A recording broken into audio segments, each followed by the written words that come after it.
ChatGPT had built a smart plan, but it hadn't built her plan because it didn't know what she hadn't thought to say. Who the f*** am I to tell you what to do with your money? My name is Priya, currently managing millions of hardworking dollars. Enough foreplay. Let's talk Money. Welcome to the F word. Smart money. No bull. Hey guys, Priya here. Welcome back to the F word, the financial podcast for ambitious 30-somethings who are ready to stop winging it and maximize their money potential. So if you've ever wondered whether using an AI-powered financial advisor could save you time, money, or headaches, or bias, or subjectiveness, is that a word? You're not alone, but here's the problem. Money isn't just numbers. It's human, it's emotional, and it's messy. And if or when you hand over your financial future to an algorithm, you might be missing the most important, the most critical part of the process that actually leads to your success, the part that actually allows you to make your money work for you. And the issue might not actually be the AI that you're using. Let's get into it.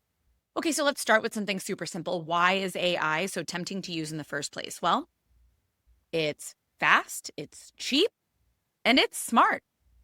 So for portfolio tools that are using an algorithm, it takes a matter of minutes. You can open an account, get a portfolio, set your risk level, and for people who feel overwhelmed or behind, that's a quick fix. But here's what most people don't realize. AI isn't a planner. It's a plug-and-play portfolio manager. You've heard me say this once, you've heard me say it a million times. Investing is the easiest part of your financial success. So yeah, it'll help you invest, but that's not the same, and a lot of people get this confused, as helping you build wealth. So fast, easy, couple buttons, you're done. That's appealing. Totally understand. So let's move on and talk about the fact that the psychology of money is human, not machine. As brilliant as AI is, it even is able to extract and model true human behavior. It can't do it.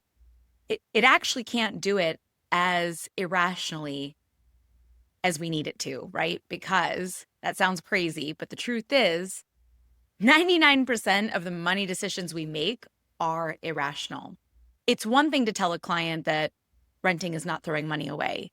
It's another thing to hold their hand through the process and guide them towards a smarter financial decision. There isn't that push and pull with AI.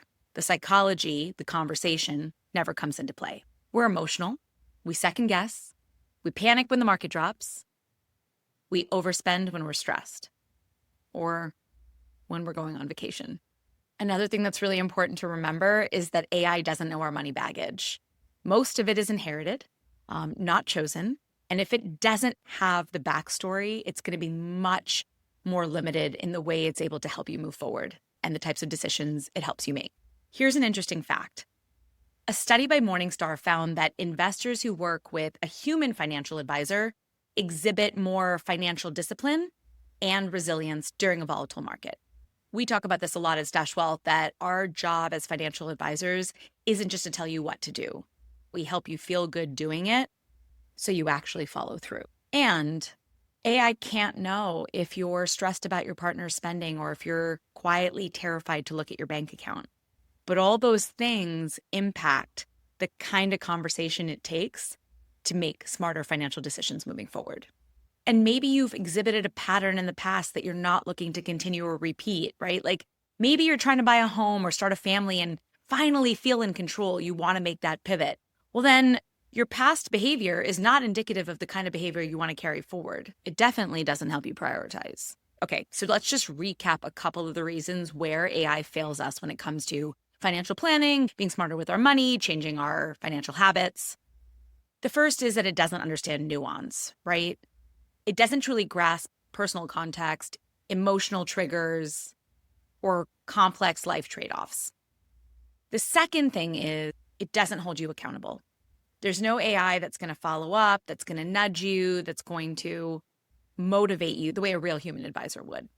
I find this is a mistake that a lot of people make who have just jumped into using AI to build a financial plan, right? Unless you put in every detail perfectly, it's going to miss things like changing goals, family dynamics, tax nuances. Those are all things that AI is not equipped to help handle. You have to know what to tell it in order for it to create the correct plan for you, right? Like that's why when you visit a doctor, there's like an input form, but then as soon as you go and sit down with the doctor, you're peppered with a whole bunch more questions because everything you've told it now spurs the doctor to think of additional questions that can totally change the kind of advice they give you. I actually sat down with someone and we went ahead and built a financial plan talking into ChatGPT, and I let her do her thing. I just let her talk and tell it all the things that she thought were relevant. And even ask it, like, are there things that I'm missing? Is there anything else that I should be telling you? She gave ChatGPT everything. Her income, her goals, her debt, her expenses. She even asked it to generate a list of questions to catch what she might have missed. But what it didn't know and what she hadn't thought to tell it was that her aging parents had just sold their house and were planning to move in with her. Overnight, her cost of living, her estate planning, and her long-term care risks completely changed. ChatGPT had built a smart plan, but it hadn't built her plan because it didn't know what she hadn't thought to say. Okay, a few more. I think this one gets undermined, but AI doesn't care if you succeed. There's no emotional investment, so it's just giving you answers, not a real, true partnership. In a way, you're not paying it to hold you accountable. Okay, another one. AI hallucinates. It might misunderstand intent, oversimplify, or just completely make shit up.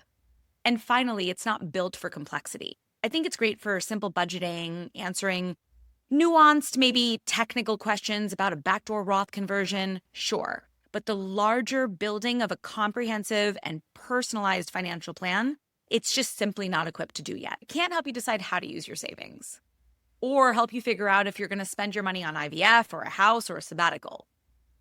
It also can't help you understand why you're oversaving or overspending. It can't help you talk to your partner about merging your finances so that you guys can strengthen your money position and move forward as a stronger team.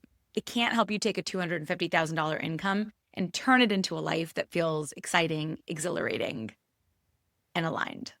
Because as far as we're concerned, you don't just need advice, you need a relationship. You need someone you can trust. And that's not something we can do with algorithms until they stop hallucinating, at the very least. Okay, enough shitting on AI. I love it. I use it every day. Here's what AI can do for you. It can crunch numbers. It can auto-balance a portfolio. Fine. Okay, so what's the big deal? Just move forward and use AI to get portfolio advice. A lot of people come to Stash Wealth after working with an AI-based robo-advisor, and the pattern is almost always the same. They invested their money is working harder for them, but they still feel confused about the larger picture.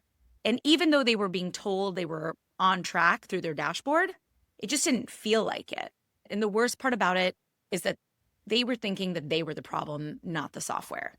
You can be implementing a robo solution and still feel like you're not good with money, or that you're not disciplined enough, or that this might be all there is. No, that's not good enough. Not when you're making six figures and trying to build a life that reflects your values. The human element changes everything. When you work with an actual human advisor, you're not just checking a box. You're actually starting to build a relationship with someone who knows your goals and reminds you of them when you start spiraling, helps you make better trade-offs with intention, knows how to talk you off the ledge kindly and only when needed. I'll give you an example. We had a couple who wanted to buy a house, take a month off for a wedding abroad, and pay off all their loans in the same year. AI couldn't help them decide what to do first. A Stash Wealth advisor could. This is starting to feel like an ad, but at the end of the day, we created a plan that mapped out all three goals and figured out how best to achieve them without sacrificing their lifestyle, taking into consideration all the other inputs, everything they were trying to do, not just in this year, but looking into the future, 2 years, 3 years, 5 years, 10 years out, because that's what real human advice does. It adapts to your real life. Okay, so if you've been tempted to just set it and forget it with an AI advisor, totally get it. But I want you to remember this is your money, your life, your future. And frankly, it deserves more than just a drop-down menu and a risk slider. Obviously, we believe that financial advice should be as human as possible as the people that the advice is being delivered for. At the end of the day, that's how you're going to stop winging it with your money. It starts by building a relationship, and it ends with you building real wealth and clarity and confidence with your money once and for all. If this episode helped you rethink the role of financial advice, send it to a friend who's still relying on robo-advice and hoping it's still enough. And if you're ready for the kind of financial advice that actually feels good to follow, you know where to find us. We're at My Best Bite, where every week I pick one bite that is divine to share with you. So this week it's a classic. It is the Meyer Lemon Tart from Gramercy Tavern. It was so cute. They had sliced up some little kumquats and dried the kumquats and decorated the top of the tart. If you're in the area, go to Gramercy Tavern, the Meyer Lemon Tart. Enjoy. All right, guys, thanks for listening to The F Word. We'll see you next time.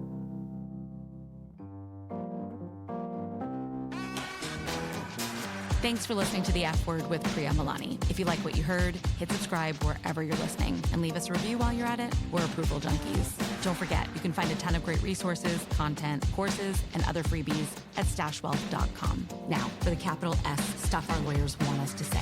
StashWealth is a registered investment advisor. Content presented is for informational and educational purposes only and is not intended to make an offer or solicitation for any specific securities, product, service, or strategy. Consult with a qualified investment advisor, that's us, before implementing any strategy. Investing involves risk, including the loss of principal. Past performance does not guarantee future results. There, we said it.